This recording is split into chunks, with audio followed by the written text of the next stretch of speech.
El plomero me miró con una urgencia que me heló la sangre. Señora, tome solo lo esencial y salga de este apartamento ahora. No le diga una palabra sobre esto a su hijo o su nuera. Su vida depende de ello. Sus manos temblaban mientras guardaba sus herramientas. Fue entonces cuando me di cuenta de que el problema en mi baño no era una simple fuga. Era algo mucho más siniestro, algo que jamás imaginé que encontraría en las paredes del lugar que yo llamaba hogar. Pero antes de continuar, asegúrate de que ya estás suscrito al canal y escribe en los comentarios: ¿desde qué ciudad de México estás viendo este video? Nos encanta saber hasta dónde están llegando nuestras historias. Fue un martes cualquiera cuando mi vida se desmoronó por completo. El grifo de mi baño comenzó a gotear durante la noche, un ruido molesto que me despertó varias veces. Por la mañana, noté una mancha de humedad en el techo del comedor, justo debajo del baño. Decidí llamar a un plomero. Llegará en 1 hora, informó la voz tranquila del otro lado de la línea cuando llamé al número que mi hijo Miguel me había dado. A mis 68 años, yo vivía en una casa espaciosa que compramos con mi esposo décadas atrás en la Ciudad de México. Después de su muerte 5 años antes, nuestros hijos comenzaron a regresar a casa. Primero Miguel, que decía estar ahorrando para un apartamento propio en Guadalajara, y luego Julia, que volvió después de su divorcio turbulento, trayendo solo unas cuantas maletas y un silencio inquietante.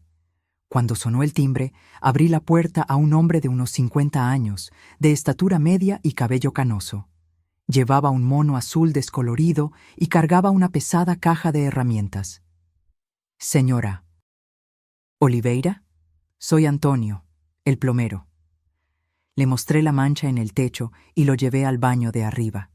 Examinó todo con atención profesional. Necesito revisar las tuberías en el sótano también, dijo, para entender el sistema completo. Le indiqué el camino y regresé a la cocina. Mientras esperaba, preparaba el almuerzo distraídamente. Julia todavía dormía. Sus horarios estaban completamente invertidos desde que regresó a casa, y Miguel estaba en el trabajo en la constructora. Casi 1 hora después, oí los pasos de Antonio subiendo las escaleras del sótano. Cuando me di vuelta para preguntar si había encontrado el problema, las palabras murieron en mi garganta. Su rostro estaba pálido y sus manos temblaban ligeramente. «Señora, ¿podemos sentarnos un momento?», preguntó, con una voz tensa que no coincidía con el profesionalismo tranquilo que había demostrado antes. Me senté a la mesa de la cocina, confundida. ¿Encontró algo serio en la fontanería? Antonio se quitó las gafas, limpiándolas nerviosamente antes de mirarme con una expresión grave. Señora Oliveira, lo que encontré en su sótano no es un problema de fontanería. Hizo una pausa, como si eligiera cuidadosamente las palabras. Hay algo instalado allí que no debería estar. Algo que fue puesto deliberadamente. Un escalofrío recorrió mi espalda. ¿Qué tipo de cosa? Un sistema conectado a la ventilación de su casa. Específicamente al conducto que lleva a su habitación. Negué con la cabeza, sin entender. Debe ser parte de la remodelación que hicimos hace 2 años. Miguel contrató a un equipo para renovar el baño y parte del sistema de ventilación. Antonio se inclinó hacia adelante, bajando la voz. Señora, ¿ha notado algún síntoma extraño en los últimos meses? ¿Fatiga inusual? ¿Dolores de cabeza frecuentes? ¿Mareos? ¿Confusión mental? La pregunta me tomó por sorpresa. Bueno, sí. Me he sentido más cansada últimamente, y los dolores de cabeza son casi diarios, pero soy una mujer de 68 años. Esas cosas son normales a mi edad. ¿Y sus hijos? ¿Presentan los mismos síntomas? Pensé por un momento. No, parecen estar bien de salud. Antonio respiró hondo. Señora, necesito que me acompañe al sótano. Hay algo que necesita ver con sus propios ojos. Bajamos las chirriantes escaleras del sótano. El olor familiar a moho y humedad me recibió, junto con las cajas apiladas y los recuerdos familiares guardados por décadas. Antonio encendió su linterna y me guió detrás de la caldera, donde rara vez iba. Ahí, señaló. Al principio no vi nada anormal, solo tubos y conexiones que parecían ser parte del sistema normal de la casa. Luego, siguiendo el haz de luz de la linterna, noté algo diferente. Una serie de tubos más delgados, conectados a una caja metálica del tamaño de una tostadora. ¿Qué es eso?, pregunté, acercándome. Un dispositivo para liberar sustancias en el aire. ¿Ve estos tubos? Suben y se conectan directamente al sistema de ventilación de su habitación. Antonio señaló los pequeños depósitos con líquidos de diferentes colores y los temporizadores digitales parpadeando. Este sistema está programado para liberar dosis controladas de estas sustancias mientras usted duerme. ¿Sustancias? ¿Qué tipo de sustancias? Por lo que puedo percibir, son compuestos tóxicos diseñados para causar síntomas graduales que se asemejan a enfermedades naturales: fatiga, confusión mental, debilitamiento del sistema inmunológico. Con el tiempo, los efectos se volverían más severos. Toqué uno de los tubos con dedos temblorosos. Estaba tibio, activo, funcionando. ¿Me está diciendo que alguien instaló un sistema para envenenarme? Sí, señora. Y quien hizo esto conoce muy bien esta casa y tiene acceso irrestricto a ella. No es obra de un intruso. La realidad me golpeó como un puñetazo en el estómago. «Mis hijos», susurré, la voz casi desapareciendo. Antonio asintió gravemente. Este sistema exige conocimiento técnico específico y tiempo considerable para instalar.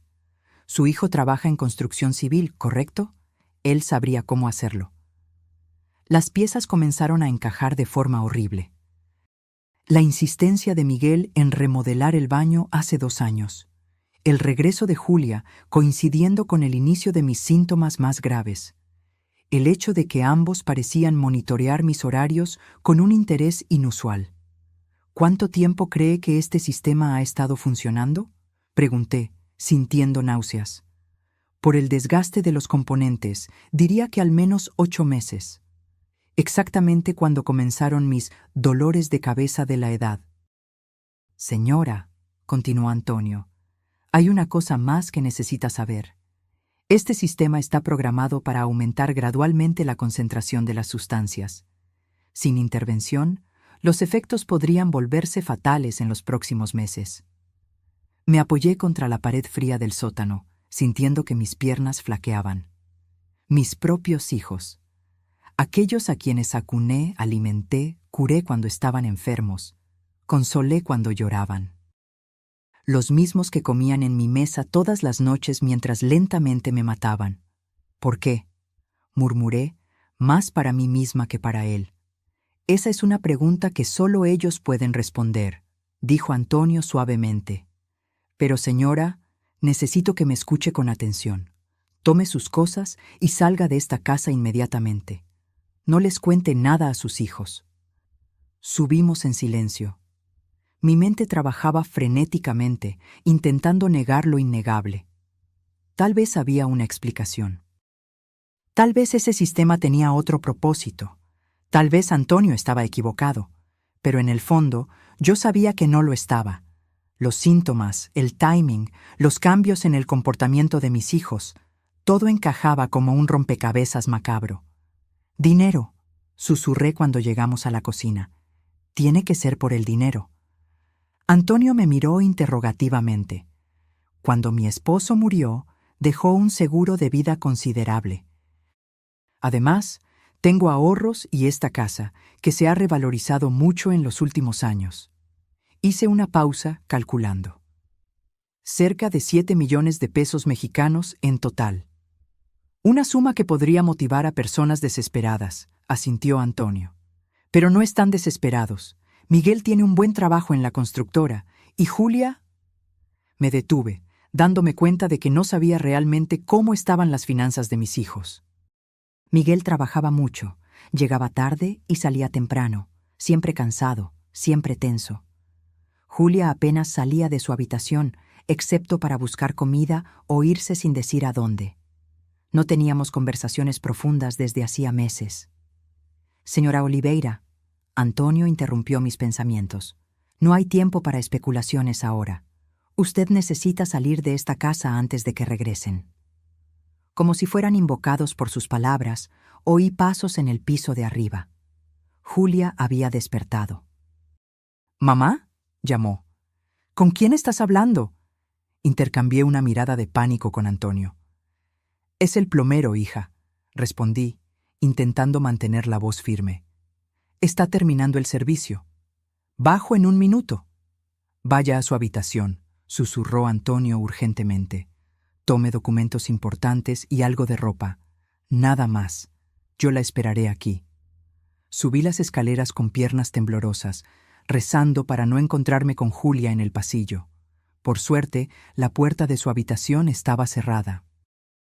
Oí la ducha encendida. Estaba en el baño. En mi habitación miré el espacio que durante décadas fue mi refugio. Ahora, sabiendo lo que sabía, parecía una cámara de tortura. El aire que respiraba cada noche estaba cargado de veneno, deliberadamente puesto allí por mis propios hijos. Con manos temblorosas, abrí la caja fuerte escondida en el fondo del armario y saqué mis documentos: identificación, tarjetas bancarias, escrituras. Puse algunas prendas esenciales en un pequeño bolso. Mis ojos cayeron sobre una fotografía en la cómoda. Yo con Miguel y Julia la Navidad anterior, todos sonrientes. En ese momento ya me estaban envenenando. Puse la foto en el bolso también, no porque quisiera recordar ese momento, sino como un recordatorio cruel de la traición que sufrí. Cuando bajé, Julia ya estaba en la cocina, conversando casualmente con Antonio. Llevaba una bata y tenía el cabello mojado. Parecía tan normal, tan inofensiva.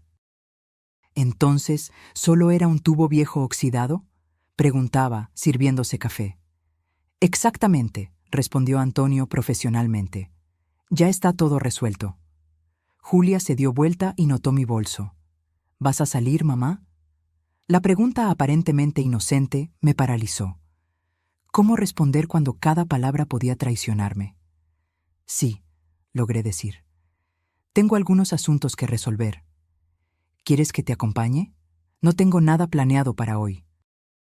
La idea de quedarme a solas con Julia fuera de la casa me aterrorizó. «No es necesario, querida. Son solo cosas aburridas del banco». Antonio se levantó, tomando su caja de herramientas. «Bueno, mi trabajo aquí ha terminado. Son 600 pesos por el servicio». Le pagué, nuestras manos tocándose brevemente en el proceso. Sus ojos transmitían un mensaje claro: «Es hora de ir». «¿Estás bien, mamá?», preguntó Julia, observándome atentamente. «Pareces un poco pálida». «Estoy genial», mentí, forzando una sonrisa. «Solo un poco cansada».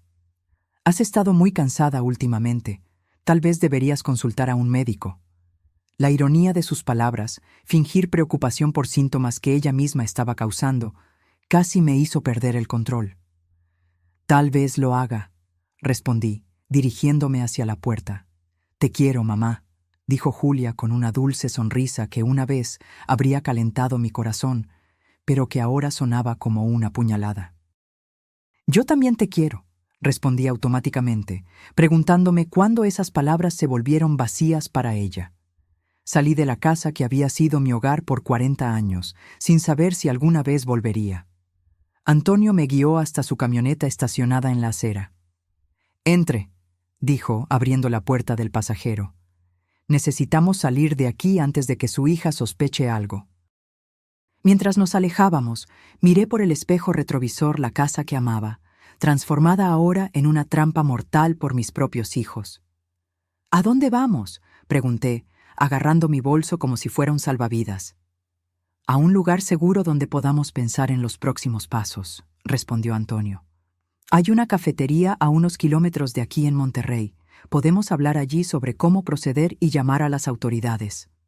«¿Las autoridades? ¿La policía?» «Sí, señora». «Lo que encontramos constituye intento de homicidio. Esto no es algo que podamos resolver solos». «Homicidio». La palabra resonó en mi cabeza.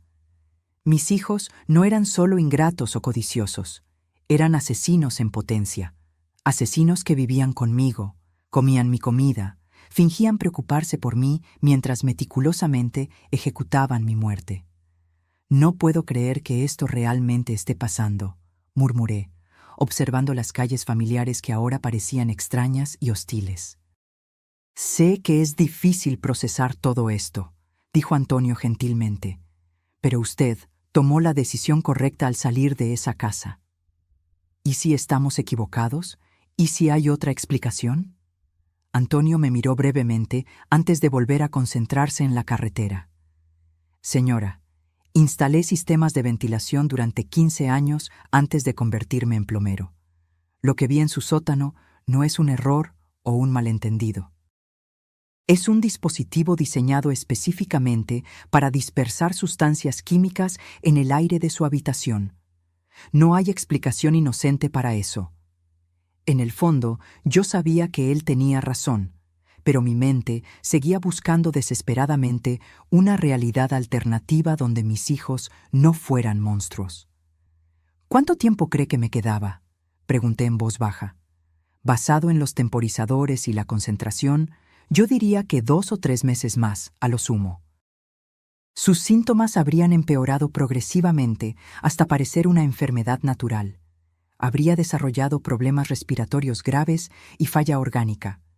Habría muerto lentamente y nadie sospecharía nada.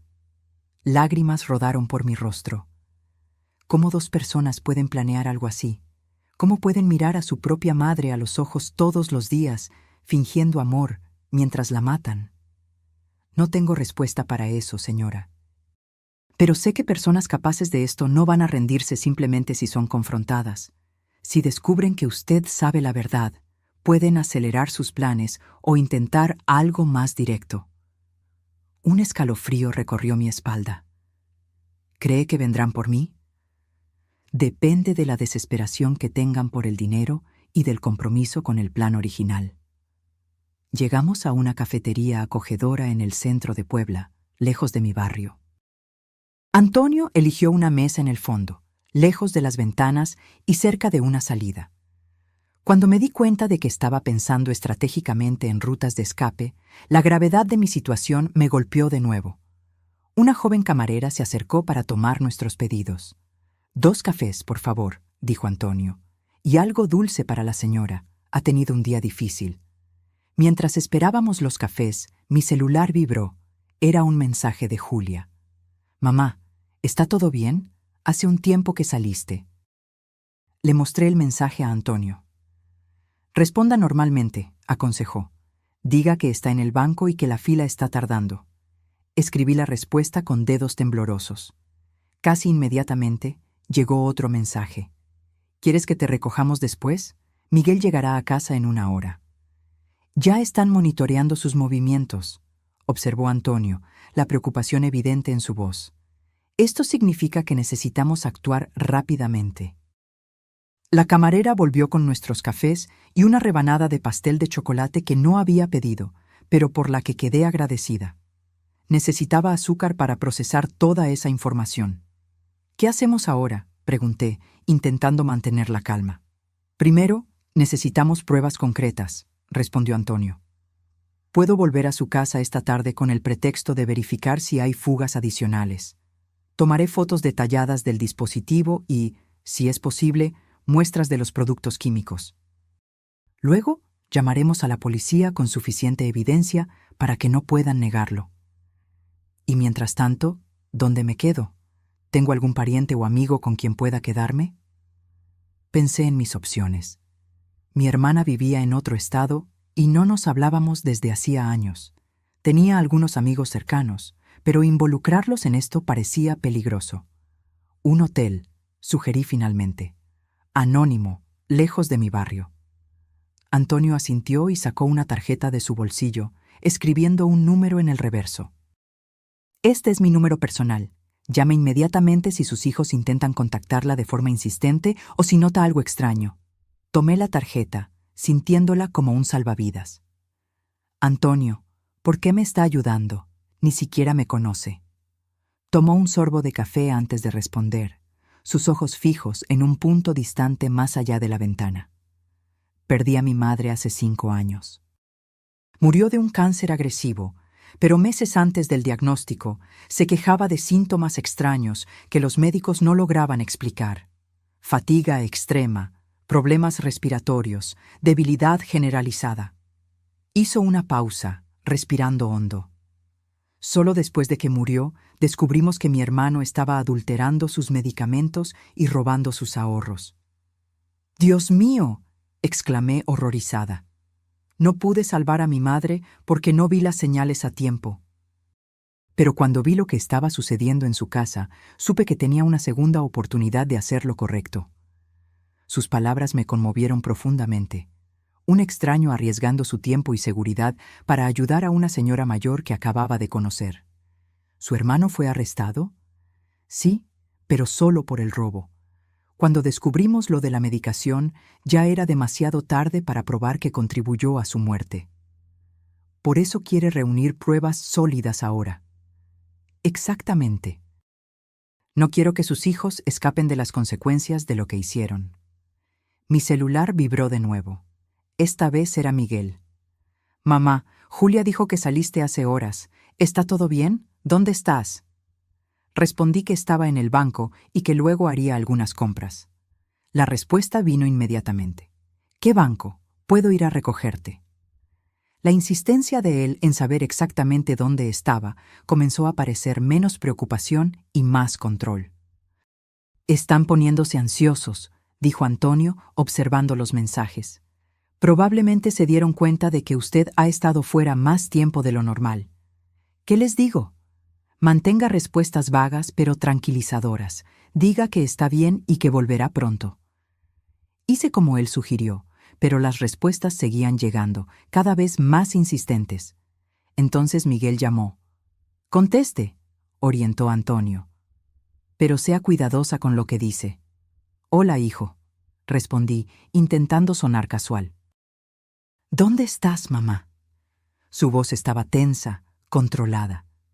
«Julia dijo que saliste con un bolso. ¿Vas a pasar la noche fuera?» «No, querido, solo llevé algunos documentos para resolver en el banco». «¿Qué documentos? ¿Qué banco?» El interrogatorio de él me estaba poniendo nerviosa. «¿Por qué tantas preguntas, Miguel? Soy una mujer adulta». Hubo una pausa al otro lado de la línea. «Disculpa, mamá. Es que has estado actuando extrañamente en el último tiempo. Julia y yo estamos preocupados por tu salud». La ironía de sus palabras, fingir preocupación por los síntomas que él mismo causaba, hizo que mi estómago se revolviera. «Estoy perfectamente bien», respondí con firmeza. «Tal vez deberías consultar a un médico. A tu edad, es importante hacerse exámenes regulares». Comprendí su estrategia. Querían que yo fuera al médico para documentar mis síntomas, crear un historial médico que respaldara la idea de que estaba desarrollando una enfermedad natural. «Voy a pensarlo», dije, queriendo terminar la conversación. «Te veo más tarde. Te quiero, mamá». Las palabras, una vez preciosas, ahora sonaban vacías y manipuladoras. «Yo también te quiero», respondí automáticamente, dándome cuenta de que era la segunda vez ese día que mentía sobre eso. Después de colgar, noté que mis manos temblaban violentamente. Antonio las cubrió con las suyas, un gesto reconfortante que me sorprendió. «Usted no está sola en esto», dijo gentilmente. «Vamos a resolverlo todo». Pagamos los cafés y fuimos a un hotel modesto en el centro de Tijuana. Antonio habló con el recepcionista, reservando una habitación a su propio nombre para que nadie pudiera rastrearme. «Habitación 215», dijo, entregándome la llave. «Cierre la puerta con llave y no abra a nadie más que a mí. Si necesita algo, llame al servicio de habitaciones». «¿Cuándo volverá a mi casa?» «En aproximadamente 2 horas». Diré que recibí una queja de otro cliente sobre un problema similar y quiero verificar si el arreglo en su casa está funcionando correctamente. Es una práctica común en mi profesión, así que no levantará sospechas. Antes de irse, Antonio dudó. «Señora, necesito preguntarle algo. ¿Tiene un testamento? La pregunta me tomó por sorpresa. Sí. ¿Por qué? ¿Sus hijos son los únicos beneficiarios? Sí, todo se divide por igual entre Miguel y Julia. Él asintió gravemente. Eso confirma el motivo. Sin usted, heredarían inmediatamente una suma considerable. Recordé una cláusula específica. Pero el testamento dice que si mi muerte es sospechosa o resultado de un crimen, pierden todos los derechos de herencia. ¿Ellos saben eso? Creo que sí. Discutimos el testamento cuando mi esposo falleció. Eso podría explicar por qué eligieron un método tan elaborado. Si su muerte pareciera natural, resultado de una enfermedad gradual, nadie cuestionaría el testamento. La frialdad calculada de sus acciones me aterrorizó de nuevo. No solo planearon matarme, sino que también eligieron un método que aseguraría los beneficios financieros de mi muerte. Antonio, pregunté en voz baja, ¿qué tipo de personas hacen esto? Personas que han perdido toda conexión emocional normal. Personas para quienes el dinero se ha vuelto más importante que cualquier lazo familiar. Pero yo los crié para ser buenas personas. Les di amor, educación, valores. A veces, señora, las personas se transforman en algo completamente diferente de lo que esperábamos. Circunstancias, presiones, malas elecciones pueden cambiar a alguien profundamente. Después de que Antonio se fue, me quedé sola en la habitación del hotel, el silencio opresivo a mi alrededor. Durante décadas me acostumbré al ruido constante de una casa habitada. Televisión encendida, pasos en la escalera, puertas abriéndose y cerrándose. Ahora, en el silencio de esa habitación extraña, mi mente tuvo espacio para procesar completamente la traición que sufrí. Me senté en la cama y tomé mi celular. Tenía 5 nuevos mensajes, 3 de Julia y 2 de Miguel, cada uno más urgente que el anterior. Mamá, ya son las 4 p.m. ¿Dónde estás? Miguel está preguntando por ti, está preocupado. Por favor, responde, estamos poniéndonos realmente ansiosos. Mamá, llama inmediatamente. Vamos a empezar a buscarte si no respondes. Cada mensaje me causaba escalofríos. ¿Estaban realmente preocupados o empezando a sospechar que su plan había sido descubierto? Decidí responder de forma vaga. Estoy bien. El banco estaba abarrotado y luego fui de compras. Vuelvo pronto. La respuesta de Miguel fue instantánea. ¿Dónde exactamente estás? Podemos ir a recogerte. La insistencia en saber mi ubicación precisa parecía cada vez más siniestra. No es necesario. Tengo un aventón. Nos vemos en casa. Él no respondió de inmediato, lo cual era extraño. Miguel generalmente respondía al instante. Ese silencio repentino me puso aún más nerviosa. Me acosté en la cama, cerrando los ojos, tratando de recordar cuándo comenzó realmente todo. ¿Hubo momentos en los que debía haber sospechado? Recordé una conversación unos meses antes. Miguel mencionó casualmente que yo debería considerar mudarme a un apartamento más pequeño. Esta casa es demasiado grande para una sola persona, mamá, dijo. Y el mantenimiento debe ser caro. En ese momento, pensé que estaba preocupado por mi bienestar. Ahora, me daba cuenta de que probablemente estaba evaluando el valor de la propiedad. También recordé a Julia haciendo preguntas extrañas sobre mis finanzas. ¿Tienes suficiente dinero para gastos médicos cuando seas mayor, mamá? ¿Ya pensaste qué harás si necesitas cuidados especiales? Interpreté esas preguntas como preocupación filial normal. Pero ahora me preguntaba si estaba calculando cuánto dinero les quedaría después de mis inevitables gastos médicos. Mi teléfono sonó, sobresaltándome. Era Miguel de nuevo. Mamá. Su voz sonaba fría, controlada. Llamamos al banco. Dijeron que no estuviste allí hoy. Mi corazón se aceleró. Estaban verificando mi historia. Fui a otro banco, improvisé. El de la avenida principal. ¿Qué sucursal exactamente? ¿Por qué este interrogatorio, Miguel? ¿Desde cuándo tengo que rendir cuentas de mis movimientos? Desde que empezaste a mentirnos. La acusación directa me dejó sin palabras por un momento. No estoy mintiendo, respondí finalmente. Solo necesito un tiempo para mí.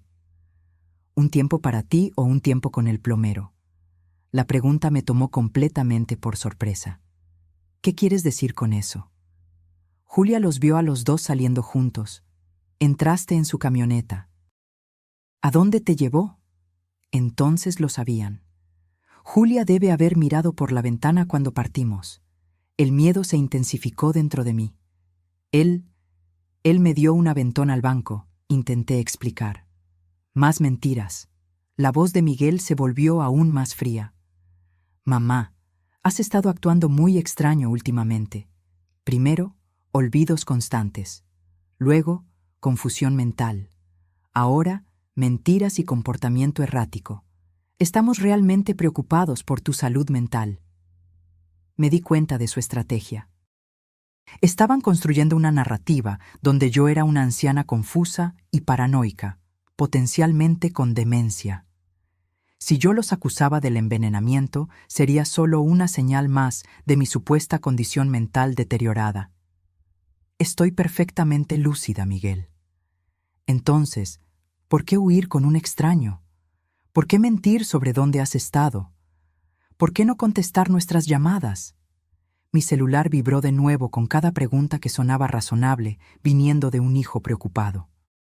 Pero yo conocía la verdad sombría detrás de esa preocupación. Miguel, voy a colgar ahora, dije con firmeza. Hablaremos cuando vuelva a casa. Mamá, espera. Intentó protestar, pero terminé la llamada. Casi inmediatamente, Julia me envió un mensaje. Mamá, Miguel está muy molesto. Necesitamos saber dónde estás. Por favor, dinos la verdad. Mi cabeza palpitaba. Todo lo que construí durante décadas, la familia que amaba, el hogar que cuidé con tanto cariño, se estaba desmoronando en cuestión de horas. Puse el celular en modo silencio y lo guardé en el bolso, incapaz de lidiar con más mensajes o llamadas. La habitación del hotel, a pesar de su neutralidad impersonal, ofrecía una seguridad que mi propia casa ya no brindaba. Tomé la fotografía de Navidad que traje conmigo. Las sonrisas en los rostros de mis hijos parecían diferentes ahora, calculadoras, falsas. ¿Cómo no me di cuenta antes? ¿Cómo no noté la frialdad en los ojos de Miguel o el desapego en la sonrisa de Julia? Tal vez porque el amor es ciego. Tal vez porque, como madre, siempre veía lo mejor en ellos, incluso cuando la verdad estaba delante de mis ojos. 2 horas pasaron sin noticias de Antonio. La preocupación crecía dentro de mí. Debería haber contactado después de volver de mi casa. Algo estaba mal. A pesar de mi renuencia, encendí el celular de nuevo. 10 llamadas perdidas y 23 mensajes.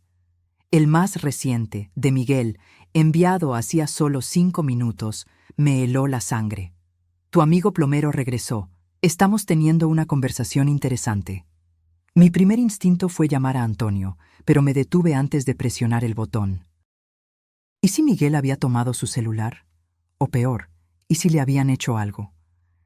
La idea de que mis hijos pudieran lastimar a alguien era impensable hasta hace unas horas. Ahora parecía terriblemente posible. Marqué el número de la policía con dedos temblorosos. «Emergencia. ¿Cuál es su problema?», preguntó una voz femenina. Necesito denunciar un intento de asesinato», dije, mi voz casi un susurro. «Señora, ¿puede hablar más fuerte? ¿Quién está intentando asesinar a quién?» «Mis hijos», respondí, la realidad de las palabras golpeándome de nuevo. «Mis hijos están intentando matarme lentamente. Encontramos un dispositivo en el sótano de mi casa, liberando sustancias tóxicas en el sistema de ventilación de mi habitación». Hubo una pausa al otro lado de la línea. «Señora, ¿cuál es su nombre completo y ubicación actual?» «María Oliveira. Estoy en el Hotel Central, habitación 215. «Ah, ¿y dónde están sus hijos ahora?» «En mi casa. Ellos pueden haberle hecho algo al hombre que descubrió el dispositivo. Un plomero llamado Antonio. Permanezca donde está, señora. Enviaremos una patrulla al hotel y otra a su residencia. no salga de su habitación y no se contacte con sus hijos. Después de colgar, me senté en el borde de la cama, temblando. Realmente había sucedido. Había denunciado a mis propios hijos a la policía. Las personas que traje al mundo, amé incondicionalmente, sacrifiqué todo para criar, ahora las estaba entregando a las autoridades. 15 minutos después, golpes firmes en la puerta anunciaron la llegada de la policía. 2 oficiales, una mujer de mediana edad y un hombre más joven, me escucharon atentamente mientras narraba los eventos del día. Mostré los mensajes insistentes de mis hijos, expliqué sobre el dispositivo en el sótano, el deterioro gradual de mi salud, la ayuda de Antonio. «Señora Oliveira», dijo la policía, después de anotar todo. «Otro equipo está en su residencia en este momento. Logramos contactar al señor Antonio. Está bien, pero bastante conmocionado. Al parecer, sus hijos lo interrogaron cuando regresó para recoger evidencia». «¿Lo lastimaron?», pregunté, horrorizada. «No físicamente, pero hubo amenazas. El señor Antonio logró salir de la casa con el pretexto de buscar herramientas en la camioneta y contactó a la policía inmediatamente. El alivio que sentí al saber que Antonio estaba seguro rápidamente dio paso a una nueva preocupación. ¿Y ahora? Necesitamos que usted nos acompañe a la estación de policía para formalizar la denuncia. Mientras tanto, un equipo forense está verificando su casa. Si encuentran evidencia del dispositivo que mencionó, sus hijos serán detenidos para interrogatorio. ¿Y si ya han removido todo?», la policía intercambió una mirada con su colega.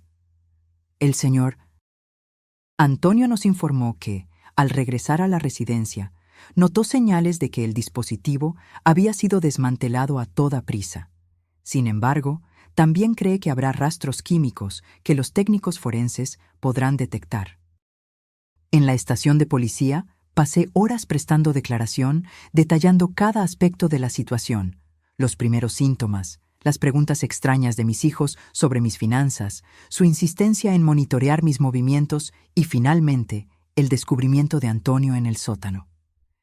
Mientras hablaba, una parte de mí todavía no creía que todo aquello estaba sucediendo. ¿Cómo una madre de 68 años puede estar en una estación de policía denunciando a sus propios hijos por intento de homicidio? Parecía una pesadilla de la que no podía despertar. Alrededor de las 10 de la noche, un detective entró en la sala de declaraciones con una expresión grave. «Señora Oliveira, tenemos noticias del equipo forense».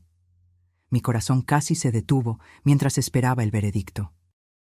Encontraron residuos químicos significativos en los conductos de ventilación que llevan a su habitación, compatibles con sustancias que, al ser inhaladas continuamente, pueden causar los síntomas que usted describió.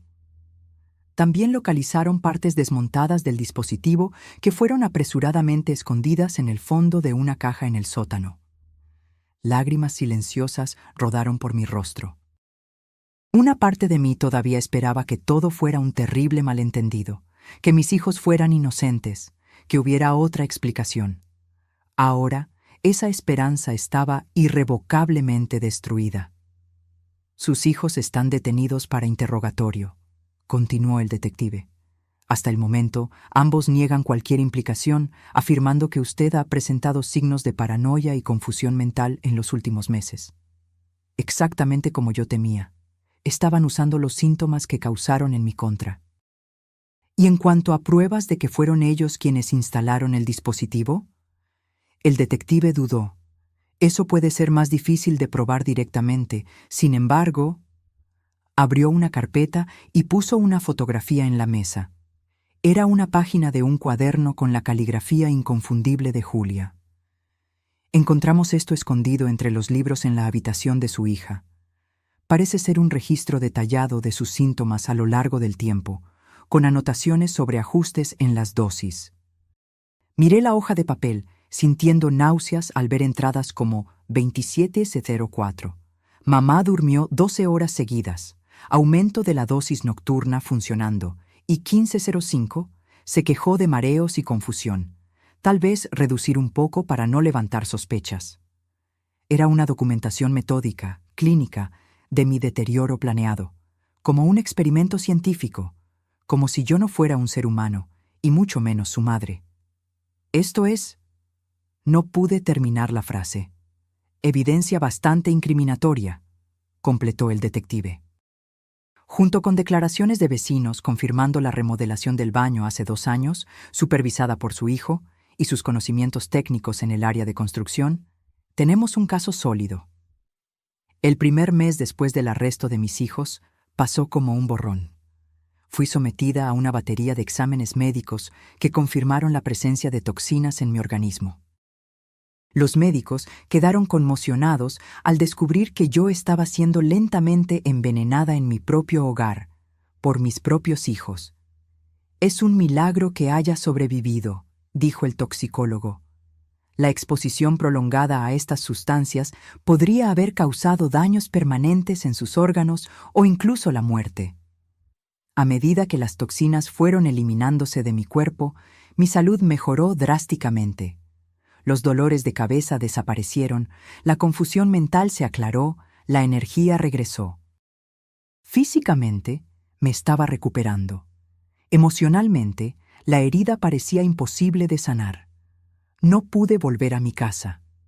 Los recuerdos eran demasiado dolorosos. Cada rincón de ese lugar ahora contenía el eco de la traición.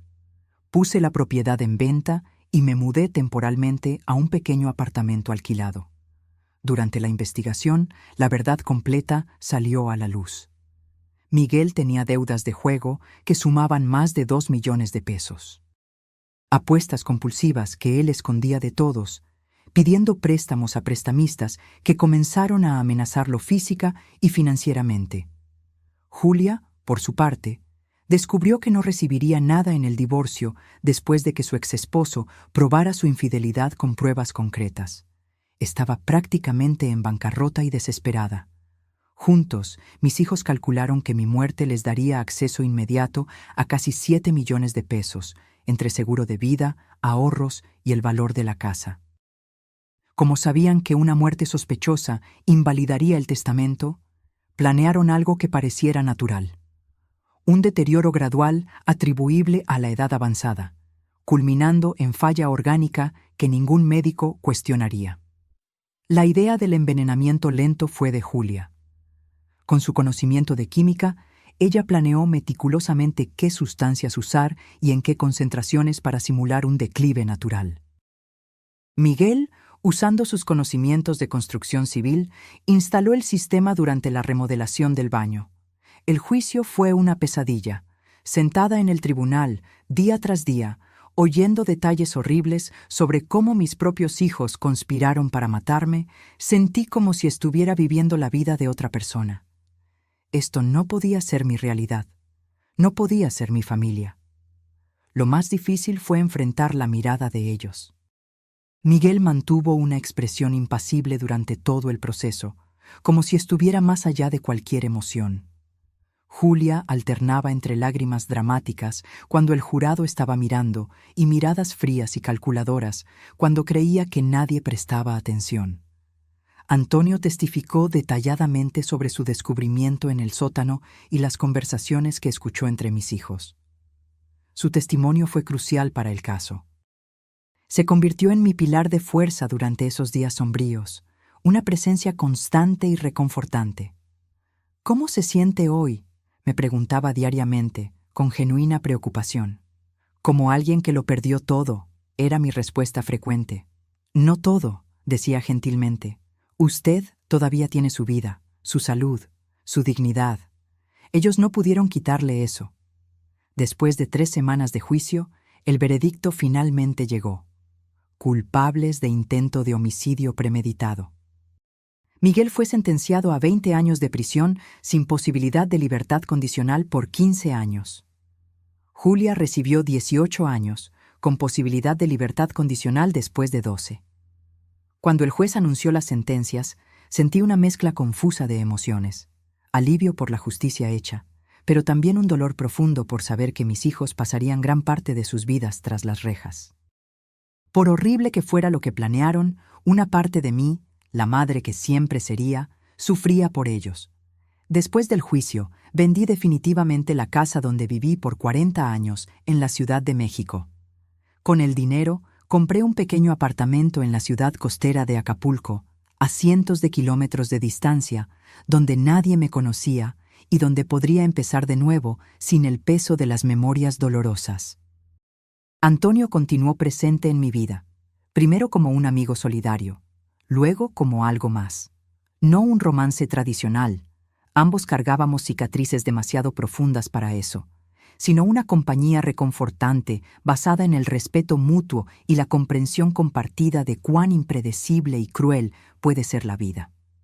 Algunas personas pasan toda su vida sin conocer el verdadero rostro de aquellos que aman, dijo él una vez, mientras caminábamos por la playa. Usted enfrentó esa verdad y sobrevivió. Eso exige una valentía extraordinaria. Valentía no era como yo me definiría. En mis momentos más oscuros, cuestionaba dónde había fallado como madre. ¿Qué podría haber hecho diferente? ¿Qué señales dejé pasar? ¿Alguna vez fui realmente amada por mis hijos? ¿O siempre fui solo un medio para un fin, una fuente de recursos a ser explotada? 6 meses después del juicio, recibí una carta de Julia de la prisión. Por días, la dejé cerrada sobre la mesa, incapaz de encontrar el coraje para leer. Cuando finalmente la abrí, encontré páginas de disculpas aparentemente sinceras, explicaciones sobre su desesperación financiera, promesas de arrepentimiento genuino. Me di cuenta del monstruo en que me convertí, escribió. No espero su perdón, mamá. Solo quiero que sepa que entiendo la gravedad de lo que hicimos y lo lamento profundamente. Respondí con una carta corta, deseándole lo mejor, pero dejando claro que el perdón, si alguna vez llegaba, tardaría mucho tiempo. Miguel nunca escribió. Una parte de mí murió en ese sótano, en el momento en que vi el dispositivo diseñado para matarme. La madre confiada y amorosa, que creía conocer a sus hijos de adentro hacia afuera, que pensaba que el amor familiar era incondicional e inquebrantable, ella se fue para siempre. En su lugar surgió una mujer más cautelosa, más sabia, que entendió de la manera más dolorosa posible que a veces las mayores traiciones vienen de aquellos en quienes más confiamos. Que la sangre compartida no garantiza amor o lealtad.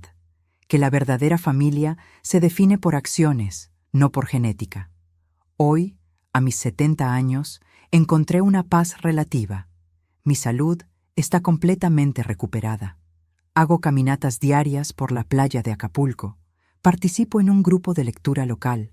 Cultivo un pequeño jardín en el balcón de mi apartamento. Antonio y yo cenamos juntos 2 veces por semana, compartiendo historias y risas. A veces, cuando miro el océano, pienso en cuánto puede cambiar la vida en un solo día. Cómo una fuga de agua aparentemente inofensiva puede revelar una conspiración mortal.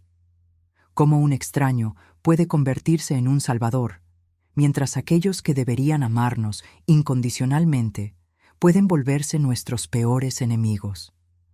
La dolor nunca desaparecerá completamente.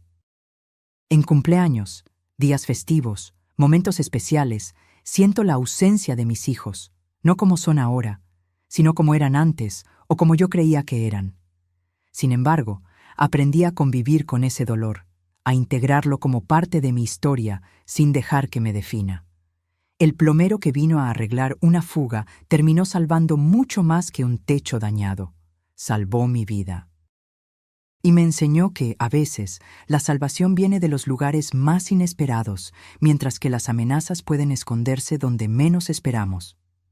Si hay una lección que puedo compartir de esta terrible experiencia, es que debemos valorar a las personas por sus acciones, no por sus títulos o lazos sanguíneos. La verdadera familia son aquellos que nos protegen cuando somos vulnerables, no aquellos que explotan nuestra vulnerabilidad. El amor verdadero se manifiesta en actos diarios de bondad y respeto, no en palabras vacías u obligaciones impuestas por el parentesco. Y quizás, lo más importante, debemos confiar en nuestra intuición, esa voz interior que susurra cuando algo no está bien, incluso cuando no podemos explicar exactamente qué. Si hubiera prestado atención a las pequeñas señales, a los cambios sutiles en mis hijos, a las preguntas extrañas, a las miradas desviadas, tal vez podría haber evitado acercarme tanto a la muerte. Cuando la gente me pregunta sobre mis hijos, respondo simplemente que estamos distanciados. Es más fácil que explicar la verdad completa, que ver el horror y la lástima en los ojos de los demás. Para el mundo, soy solo una señora mayor que vive sola junto al mar. Nadie necesita saber que soy una superviviente de una de las formas más crueles de traición. La fuga en el techo de mi antigua casa en la Ciudad de México reveló mucho más que un problema estructural. Reveló la verdadera naturaleza de las personas que yo creía conocer completamente. Reveló la fragilidad de las relaciones familiares cuando son puestas a prueba por la desesperación y la codicia. Reveló que, a veces, los extraños pueden mostrar más humanidad que nuestra propia sangre. En algunas noches, todavía me despierto sobresaltada, pensando haber oído pasos en el pasillo o imaginando que estoy de vuelta en esa casa, respirando veneno sin saberlo. El trauma deja marcas que el tiempo atenúa, pero nunca borra completamente. Otras supervivientes de violencia doméstica me dicen que esa sensación de alerta constante, esa dificultad para confiar de nuevo, es normal, que forma parte del proceso de curación. Que un día, tal vez, lograré dormir sin verificar 2 veces si las puertas están cerradas o sin analizar el comportamiento de las personas a mi alrededor en busca de señales de falsedad. Antonio entiende esto mejor que nadie. Él perdió a su madre por su propio hermano y carga una culpa que resuena con la mía, la culpa de no haber notado las señales a tiempo. Tal vez por eso nos conectamos tan profundamente. Ambos conocemos el dolor específico de ser traicionado por aquellos que deberían protegernos. ¿Sabe lo que me ayudó a seguir adelante?, me preguntó una vez. Darme cuenta de que, a pesar de todo lo que pasó, todavía existen personas buenas en el mundo, que por cada persona capaz de traición hay otras capaces de actos extraordinarios de bondad. Intento aferrarme a esa verdad en los días malos. Recuerdo que, el mismo día en que descubrí que mis hijos planeaban mi muerte, también descubrí que un extraño arriesgó su seguridad para salvar mi vida. La vida es así, luz y sombra entrelazadas. El mismo mundo que alberga monstruos también alberga héroes. La misma existencia que nos trae dolor inimaginable también ofrece momentos de belleza inesperada. Cuando me siento en mi balcón observando la puesta de sol en Acapulco, siento gratitud por la segunda oportunidad que recibí. Por poder respirar sin miedo, por haber descubierto la verdad antes de que fuera demasiado tarde, por haber encontrado una fuerza que no sabía poseer. No sé lo que el futuro les depara a mis hijos. Si algún día se arrepentirán verdaderamente, si algún día volverán a mi vida de alguna forma. No sé si algún día lograré perdonarlos completamente. Lo que sí sé es que, a pesar de todo lo que perdí, gané algo precioso, la verdad.